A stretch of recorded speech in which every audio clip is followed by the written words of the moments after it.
According to Ibrahim Babagida, he says something, he said that why the bandits are pleading for surrender. This is just a single attack and people are taking away for surrender. You know, this network, this was years, they have a way of getting their information, okay? Now he said, why the bandits are pleading for surrender? We must not accept their plea until every one of them is neutralized and eliminated.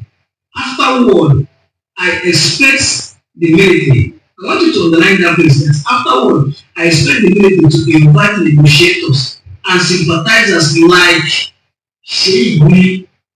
You see the way the man always wants to mention his name.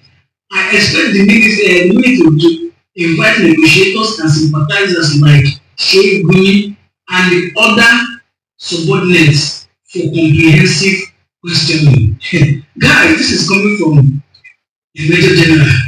Yes, it's coming from a major general. Now, what is he trying to say? I think what's the message that Ibrahim Babagida, Major General Ibrahim Babagida is passing is very simple. Yes, do not surrender until these guys are fully neutralized. Kábíyèsí lẹ́nìmọ́rì àṣé pé kò sẹ́ni tí ọwọ́ kà sòye ni pé kò sẹ́ni tí kò láwọn tó ń bẹ̀rù. Odindi Babagida ló ń kà bí àjẹ́ yìí. Mi ìpínlẹ̀ ẹ̀tàn fún yín ni mo máa fi sí fanbase mi tàbí kí mọ́díò yẹn kí n mix ẹ̀pọ̀ láwọn picture Babagida kí wọ́n upload ẹ̀ sórí Facebook mi tàbí YouTube channel tẹ̀ ń wò yìí náà ni. Màá fi sórí ẹ̀kẹ́ lọ wò fúlì. Mi ò play ẹ̀tọ́ torí copyright. Now ọmọ Yorùbá bí mo ṣe ń bá yín sọ̀rọ̀ lọ́wọ́lọ́wọ́ báyìí Babagida ti pariwo síta ó ní kí Gumi má kó ibùkún ẹ̀ bóun kó dẹ̀ má kó bá gbogbo àwọn àgbàgbà tó wà nílẹ̀ Haúsá. Ó ní gbogbo nǹkan tí Gumi ṣe àwọn táwọn jẹ́ former head of state and others àwọn ò mọ̀ kankan nípa àkọ́ tí Gumi ṣe o. Wọ́n ní kódà àwọn tí expect ó jẹ́ kí ìjọba bàbá Tinubu kí wọ́n ti arrest kọ́ tì mọ́lé kọ́dẹ̀ treat ẹ̀ bí terrorist. Ó ṣọ̀kì ibẹ̀ kọ́ là ń lọ o kọ́ mẹ́ta ni mo gbé wá fún yín. Ó ní báwo lèèyàn ṣe máa jẹ́ negotiator àwọn terrorist tẹ́lẹ̀ máa jẹ́ kó máa rìn lọ ìbọn nílùú báyìí. Báwo lèèyàn ṣe máa jẹ́ sympathizer àwọn terrorist tẹ́ máa sọ pé ẹ̀fẹ́ wọ́n ní kò mọ̀ gbọ́dá ní. General Babagida former Nigerian head of state. Ó ní òótọ́ tó wà bẹ́ẹ̀ ni wípé ó jẹ́ kó mú Gumi kó ti Gumi mọ́lé kó dìde yẹn tó bá possible kí wọ́n pa á gẹ́gẹ́ bó ṣe máa ń treat àwọn terrorist. Allegedly ohun tá a rí online là ń sọ ìtọ́ fi official account tí wọ́n kọ́ tó bá dàbí rọ ohun rèé ẹ ti rí. So kẹ́lẹ̀ mọ̀ ikú òun ti ṣeré. Babagida ti jẹ́wọ́ o kò wá ṣe kí wọ́n rí ní jẹ́wọ́ wọn ní jẹ́wọ́ wọ́n jẹ́wọ́. Ṣé mọ̀ pé ìjẹta là Amẹ́ríkà gbòòlà sí Sókótó wọ́n ti jù sí Zamfara náà báyìí. Bí ti Zamfara yẹn ṣe ṣẹlẹ̀ tán báyìí kò pẹ́ Babagida sáré jáde síta bẹ́ẹ̀ ni wọ́n sọ tó mọ̀ nípa ògbó ọ̀rọ̀ yìí. Wọ́n láwọn ọmọ ọkọ̀ pa ẹ̀wù àwọn ò mọ̀ kankan nípa ẹ̀. As a matter of fact àwọn ò mọ̀ àwọn tó wọ́n Gumi ní wọ́n sọ̀rọ̀ ilẹ̀ kú tí ẹni tó jẹ́ nọ́dánà tó bá lè máa tako Gumi báyìí tó máa tó àṣírí Gumi kí làwọn bàbá tí wá ń wò kàkà káwọn bàbá wa kọ̀ọ̀kan káwọn náà ṣe kí ni nǹkan sowọ́pọ̀ pẹ̀lú àwọn bàbá wa tí tójú wọn ti padà là wọn ní ṣe bẹ́ẹ̀ wọ́n máa tako àwọn bàbá yìí wọ́n máa ṣe tánà di wọn wọ́n máa ṣe kò tán di wọn. Orílẹ̀ Amẹ́ríkà wọ́n ní kí gbogbo ọmọ Nàìjíríà lọ fọkàn balẹ̀ torí pé àwọn ti take over airspace ti gbogbo Nàìjíríà allegedly tó bá sọ mi lè sọ pé wọ́n lọ pa because àwọn news kan ti jáde láìpẹ́ yìí tó ní wọ́n rí American spy drone tó ti dominate gbogbo Borno state Lagos gbogbo state tó wà Nàìjíríà ni wọ́n ti ní àwọn drone ni wọ́n ti position wọn sí. We all know what that means. Drone tẹ̀ ń wò yìí ó lè yìn kan ní Nàìjíríà kó lọ pa ẹni tó wà ní Senegal because they are powerful professional surveillance drone. Àwọn drone tí wọ́n gbọ́ rè gbé nísìnyí báyìí intelligence kọ̀ wá lára pé àwọn tí wọ́n escape ní Sokoto wọn bá àwọn tó kù náà tó escape bóyá tí wọ́n sì ní káàpù lásìkò yẹn tàbí ṣe mọ̀ fún ara bí náà wọ́n máa jayé dáadáa tó bá dọwọ́ alẹ́bẹ̀ yẹn wọ́n á gbé àwọn victim wọn tọ́jú obìnrin wọ́n lè gbọ́n lọ sí ilé wọn tàbí kó gbọ́n lọ sí hòtẹ́ẹ̀lì tàbí kó mú wọn sí ọkọ̀ pété gidi kó máa bá wọn sùn ìlọ́tọ̀ kọ̀ọ̀kan ló ń ṣẹlẹ̀ àwọn tó bá jí gbé ó kọ̀ ẹ́ pé kò ń ṣe gbẹ tó bá jí gbé ló máa ní confidence láti sọ gbogbo nǹkan tó bá ṣẹlẹ̀ sí lọ́hùn ohun tó kọ̀ máa sọ ní kí wọ́n tẹ́tí àwọn ó rí ẹ̀ káwọn Fúlàní tó jiyàn gbé kọ́ bàbá sùn tó bá jẹ́ obìnrin ṣáwọn Fúlàní tí wọ́n yọ okó sí arúgbó ọmọ Fúlàní mi wà tẹ́ pé ọkùnrin kò ju 2022 lọ a máa yọ okó sí àṣẹbùtì wọn mọ ṣàìdá ṣe tó ń bá màálù sùn gbogbo iná lè rí fídíò yẹn mo lè sẹ́ẹ̀lì fídíò yẹn sí nísìnyí báyìí àwọn mẹ́kà ti announce wọn náà ti dé togun torótoró wọn ní dídé táwọn dé lásìkò yìí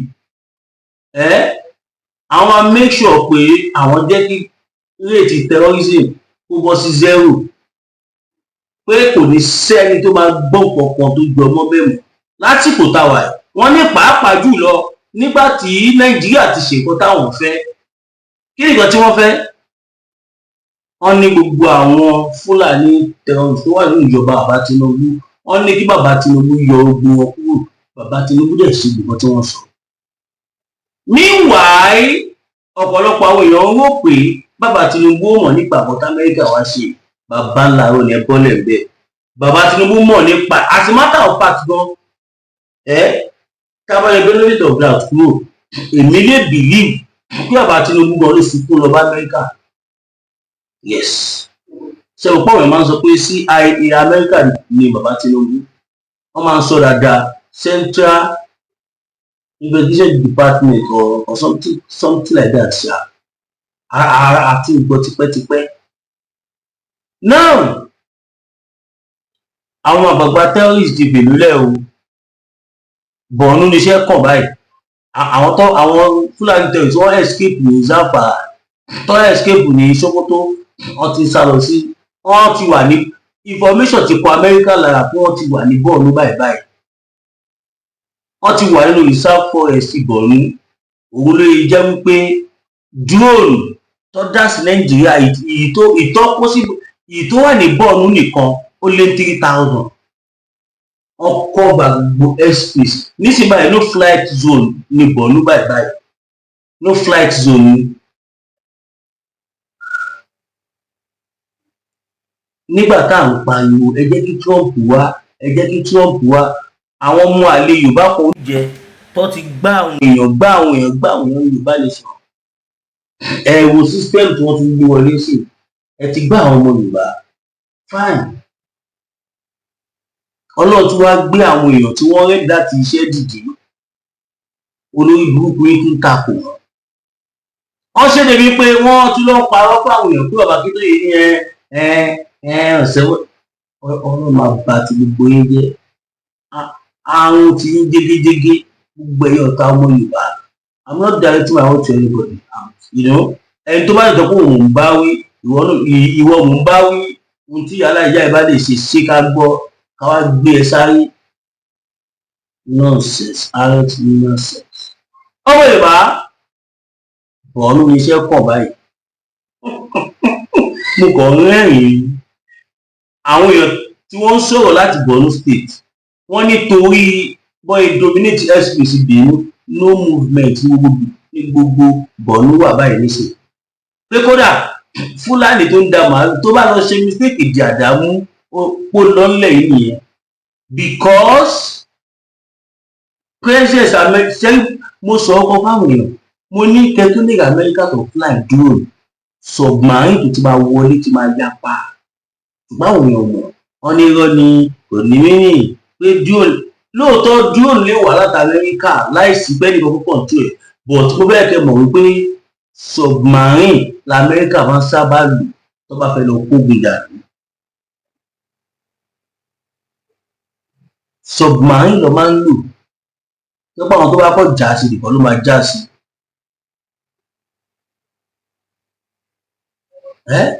Submarine ti wọlé bí omi gẹ́gẹ́ bí nǹkan tá a gbọ́. Ọmọ Yorùbá ẹ jẹ́ ká kún bàbá wa lórí ìsọ́ níbi ẹ ká kún wọn lọ́wọ́.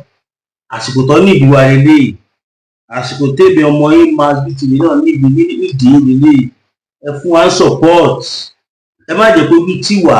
As a matter of fact, nígbà tá a gbọ́ intelligent pé wọ́n láwọn Fúlàní fẹ́ ṣe kí ni wọ́n fẹ́ attack ilẹ̀ Yorùbá ní Christmas 24, 25, 26, bàbá wa olóyè Sunday Adéníadé ọmọ Ìgbòho ṣá wọ́n gbé àwọn ìgbésẹ̀ kan tó lágbára. Wọ́n pe àwọn olórí àwọn local securities, Àgbẹ̀kọ̀yà ní o, Sósèfù ní o, Vigilante ní o, Ìwé Ẹkùn ní o, Sọ̀lúdẹ̀rọ̀ ní o, gbogbo àwọn bẹ́ẹ̀ wọ́n pé àwọn olórí wọ́n bá wọn ṣe meeting lórí gbogbo òṣèlú kò lè gbà. Wọ́n dẹ̀ ṣe dáadáa fún wọn láti prepare wọn against 24, 25, 26.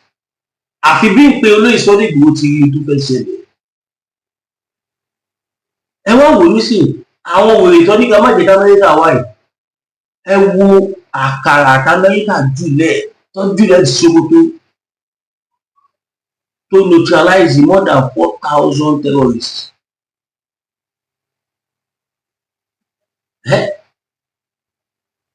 More than 4,000 plots. Amẹ́ríkà bàbá wa ṣe tàbí ìṣe. Ẹ̀yin tẹ̀lé sọ pé kí Amẹ́ríkà má wọlé. Solution wo lẹ ti fún wa? Rí solution fún wa bí kò ti pé kẹ́ máa rojọ́ bẹ́ẹ̀ tó ṣe pé fún. From one page to another ni. Ẹ bá wá sọ̀dọ̀ máa bí ẹ̀rọ sọ̀dọ̀ lágbájá. Wá gbọ́ tẹnu lágbájá, ẹ̀rú fún tàmẹ̀dù, ẹ̀gbọ́ ti tàmẹ̀dù, ẹ̀rú fún lágbájá, ayé yìí ti bàjẹ́. Ayé yìí ti làbàṣkẹ́ṣì. So now, ẹja lọ jáwọ́ ìdí àbòsí, ẹja pawọ́pọ̀ pẹ̀lú ní Sunday Igboho. Wọ́n ní ìrànlọ́wọ́ wa láti kó tá wà yìí. Ẹ má yẹ ká máa dúró kọ́kọ́ béèrè káwa náà tó ṣẹ̀tọ́ wa. Èmi ti gba kámú tèmi, ṣẹ́rí ti gba kámú, mo ti gbà fọ́ lọ́hùn. Náà nà máa yọ Christmas èmi àtàwọn fámìlì mi ẹ ká náà gbádùn New Year tó tún bọ̀ yìí. Àìtí ìpọ̀jù ọ̀hún.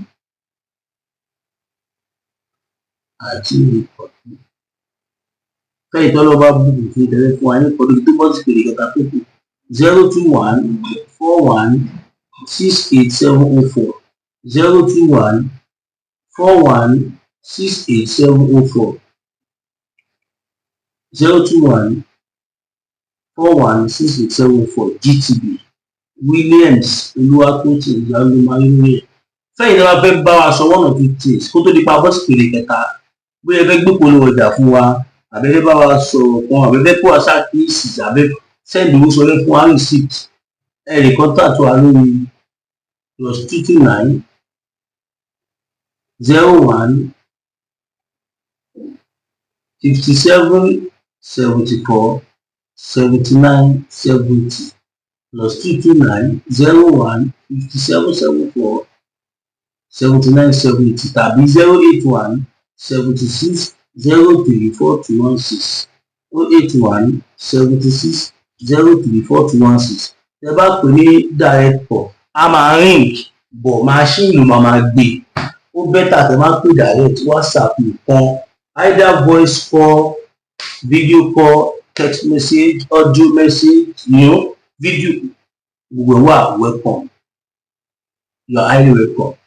Now ẹ̀yin tẹ́ ń sọ pé ká má gbé Amẹ́ríkà láyè ojú yín dà o a ò rí yín báyìí o gbogbo yín ti sáṣá bẹ skẹ́ẹ̀tì ìyàwó yín ẹ̀ ń báyàwó yín sùn lọ́wọ́ ní o. Olúsadé ní pẹran abawọ tọ̀lẹ̀tọ̀lẹ̀ lọ́jọ́ tí iná bá fojú komi ní dákẹ́ ariwo ọ̀sẹ̀sẹ̀rẹ̀ ò gbọ́dọ̀ tẹlẹ̀ bí ògòǹgò bó bá rìn bí ògòǹgò sísẹ́ lẹ́sẹ̀ rẹ̀ ó sẹ́ ẹ̀yọ̀ ìkọlà ló lórí ẹ̀yọ̀ olóyè máyégún aníkúlápó wọ̀lú jìgànjìgàn bí ẹkùn akọrabata òkúta baba aláwo tó ń dífá bí ẹni wẹjú gbógun ayé bá gbóná lalala bí iná ajere táwọn ìyàmí bá mi ayé ọmọ ènìyàn jìgìjìgì tètè máa bọ̀ wá sọ́dọ̀ ọmọ oníṣẹ́ olúfẹ̀ olóyè máyégún aníkúlápó osùn òórùn sùmọ̀lú ló lé ọkiri ojú oorun ogun àmúbọ̀n rere ní tiẹ̀ ní ìdí àìrọ́mọ bí lọ́mọ aráyé fi dì ọ́ ogun gbèsè láyé fi kẹ́ ìwọ ni tàbí àmì ìkórìíra ní bẹ lára rẹ àìsàn ọjọ́ pípẹ́ ogun ìdílé àti bẹ́ẹ̀ bẹ́ẹ̀ lọ tètè gbéra ńlẹ̀ kó dìde kàn sí olóyè máyégún aníkúlápó gbogbo ara kìkì oògùn abániyẹ̀ràwọ̀ ẹni wò abólórí bẹ̀rí fún ẹ̀kúnrẹ́rẹ́ àlàyé tàbí àyẹ̀wò nípa ogun tó ń ja ayé rẹ pè sórí nọ́mbà yìí 08023940939 08023940939 ìjì kìí jà kó gbé odó lọ ìjì kìí jà kó gbé ọlọ lọ a kìí borí olóńgbò ní mògún ìwọ ló rẹ̀ yọ̀ tá rẹ ló kọ